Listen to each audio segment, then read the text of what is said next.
Okay, everybody. Now I'm going to show you how to export your video and finish the sound so you can turn it in or share it with other people. So here we go. Usually before the last step before we export our video is to check the sound mix. Now for these videos, you're not really doing a sound mix because there's only one song.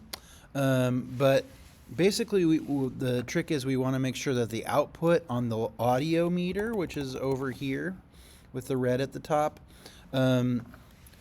outputs at around -3 so that it sounds good and not distorted on laptops. So I'm going to go ahead and play this for just a second. So this is too loud. Once again, if you recall, if we zoom in here, this white line controls the audio output of the track here. You can see by looking at the waveform that it's pretty loud already, so we have to turn this down. I'm going to turn it down, I'm going to play it again. I'm going to lower it until it gets halfway between the 0 and the 6. Something like that, okay? So, and I would traditionally check it in different places of the sound because it's the loudest part that matters the most, because the last thing we want to do in digital audio is to be too loud. So make sure your audio is between 0 and 6, -6. And then to export the video, we go to this share button in the top right here. Quick export.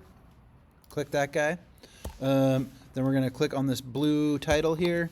That's going to bring up a little finder window. Make sure you're putting this in the right place and calling it what you want to call it. So I'm going to call it my dance video export.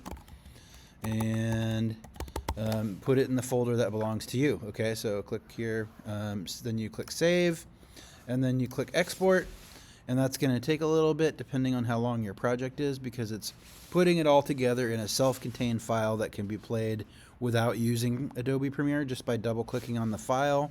You can also airdrop it to your phone and then just play it for people when you show it to them. Okay? So and then you turn it in on Google Classroom with that same file. It's an MP4 file. You'll see when it's done that it's called an MP4 file. It's got a .mp4 at the end. Okay, hopefully this helps.